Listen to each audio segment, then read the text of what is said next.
Hi, this is Julie at Love's Beginning with a message called A Limited Number of Foot Soldiers. The ego contains a limited number of foot soldiers. If we stop believing that our power comes through ego, the ego has no resources to recruit new soldiers. This is not a fight. The ego treats any threat to its existence as a fight, sending soldier after soldier into awareness to try to regain control of the power source. So one side of you is fighting, but it's the false side, the imaginary side. We'll call this fighting one ego in charge. Ego in charge doesn't like it when it feels its power base slipping. You're in the midst of a transformation that occurs in time. When complete, the ego is transformed into ego as conduit. It's just a tube for the love that is you to express itself in form, in the world you see, through the body you perceive to be yours. Separate form, one identity, smooth functioning. Peace, but not death. You'll know at this point, as you are beginning to know with increasing strength, that you are life and you cannot die.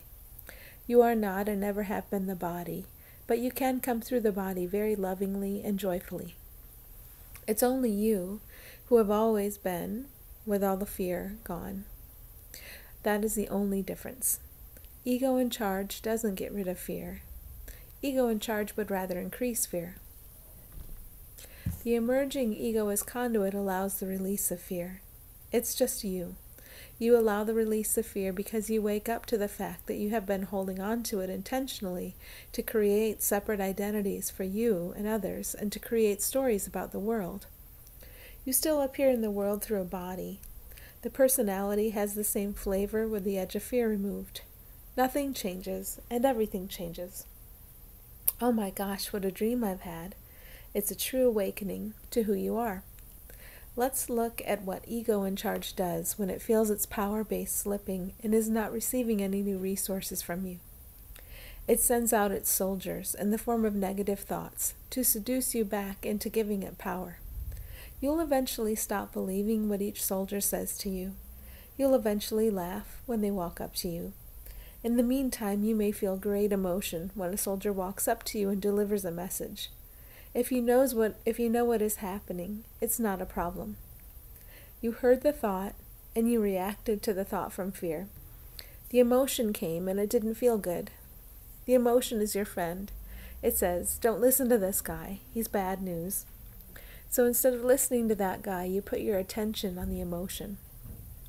By putting your attention on the emotion and understanding what it's telling you, not to listen to the foot soldier of ego, because it feels like 10 kinds of wrong, you can then remember that you are willing to release fear. When you remember your willingness, you have just released that soldier from ego in charge's tyrannical rule. He goes scampering off home very happy. That negative thought dissolves in the love that you are, as long as you remember the love that you are. That trapped energy is released. You feel relief. Yes, the ego may have other foot soldiers, but you know how to meet them now. Meet them with the love that you are. Ego in charge subsides. Ego as conduit takes over. Peace. Also fun because all of that fear is out of the way. Thanks for listening.